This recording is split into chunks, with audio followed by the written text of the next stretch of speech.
Sekarang bayangkan, sebelumnya kita tidak mengambil faktor bahwa untuk membangun sesuatu di daerah tertentu bisa saja 1,5 kali lebih mahal daripada daerah lainnya gitu.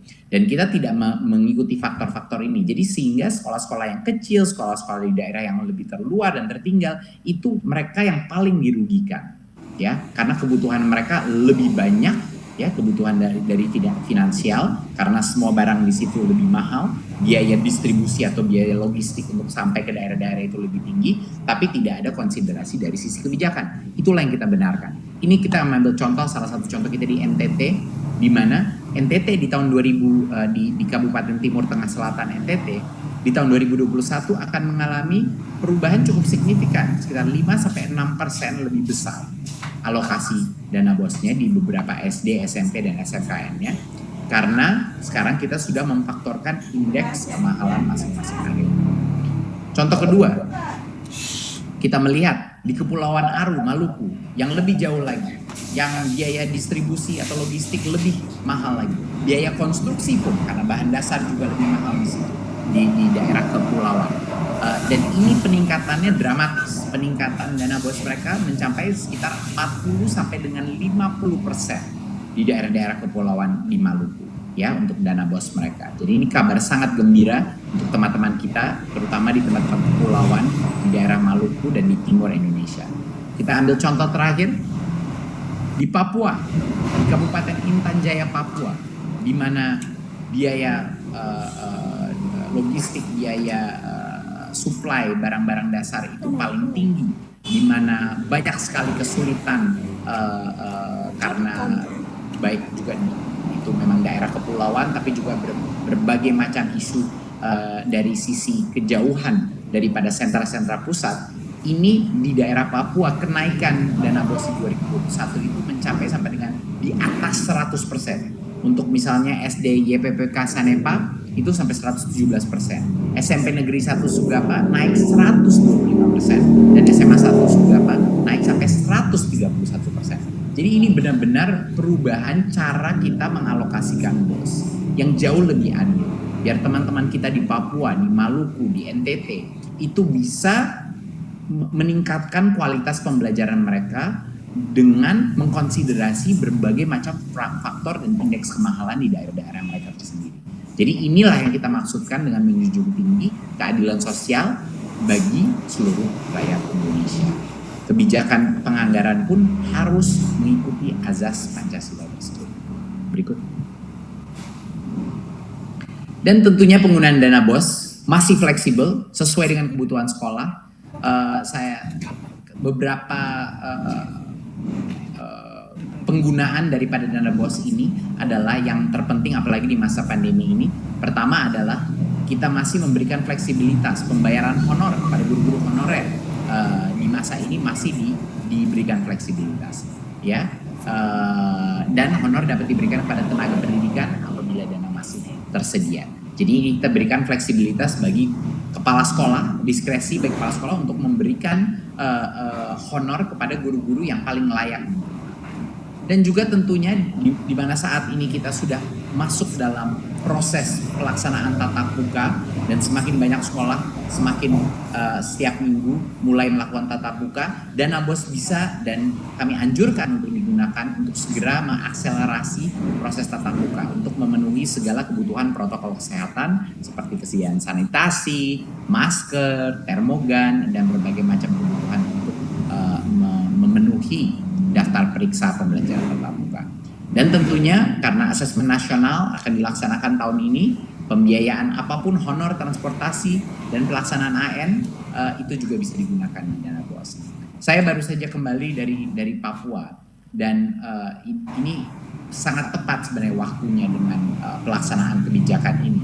Karena dengan adanya fleksibilitas dana bos, saya dengar dari banyak-banyak teman di Pulau Dom di Papua Barat itu mereka menceritakan bahwa salah satu isu utama mereka adalah transportasi antara kepulauan, transportasi baik anak maupun transportasi guru, dan bagaimana mereka bisa menggunakan ini. Dengan adanya fleksibilitas dana bos dan peningkatan yang cukup dramatis untuk daerah-daerah 3T seperti ini, teman-teman kita di sekolah-sekolah di daerah-daerah kepulauan bisa menggunakan dana BOS ini untuk transportasi murid-muridnya dan guru-gurunya karena lebih fleksibel dan juga satuan unit pembiayaannya sudah meningkat. Jadi ini benar-benar merupakan suatu solusi daripada kebutuhan masing-masing sekolah di daerah-daerah paling terluar yang mungkin sangat variatif kebutuhan mereka yang paling urgen. Berikut. Di tahun 2020, kebijakan mewajibkan pelaporan penggunaan BOS itu menjadi persyaratan penyaluran. Jadinya kalau tidak ada pelaporan yang dilakukan di kuartal sebelumnya, ya kita tidak akan bisa melepaskan BOS yang berikutnya. Dan apa yang terjadi, Bapak Ibu, apa yang terjadi adalah sesuatu yang cukup luar biasa. Walaupun kita telah memberikan fleksibilitas dalam penggunaan dana BOS, dan walaupun kita sudah melakukan transfer langsung kepada sekolah, pelaporan yang sekarang bisa dilakukan lewat online meningkat secara dramatis. Ya, pelaporannya itu meningkat secara dramatis. Di BOS tahap 1, peningkatan di tahun 2018 itu cuma 26% yang melakukan pelaporan, 2019 48%, tapi di 2020 70,7% sekolah melaporkan penggunaan BOS tahap 1. Ini suatu transformasi yang cukup luar biasa di dalam transparansi penggunaan dan pelaporan dana kita.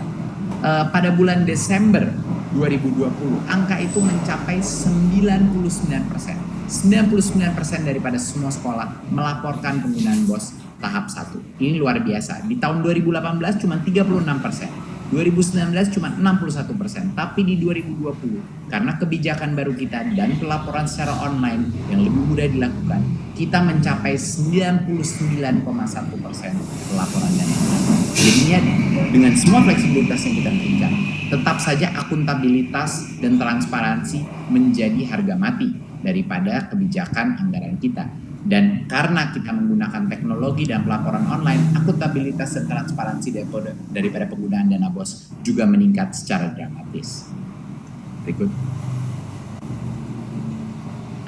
Nah, pelaporan ini bisa dilakukan secara daring dan menjadi syarat daripada penyaluran. Seperti yang saya bilang sebelumnya, mekanismenya pelaporannya adalah melalui laman kita bos.kemdikbud.go.id dan menjadi syarat daripada penyaluran. Jadi kalau tidak ada pelaporan tersebut, penyaluran kita tidak bisa dilakukan. Ya, jadi penyaluran tahap 1 dilakukan setelah sekolah menyampaikan laporan untuk sekolah tahap 2 tahun sebelumnya, lalu tahap 2 dilakukan setelah mereka sudah melaporkan dan seterusnya. Jadinya benar-benar suatu hal yang mandatori, suatu hal yang kami haruskan bahwa pelaporan ini menjadi suatu kondisi untuk bisa menerima dana berikutnya. Dan itulah salah satu alasan dan dengan menggunakan teknologi sehingga bisa meningkat level pelaporan daripada dana BOS di seluruh sekolah di Indonesia. Berikut.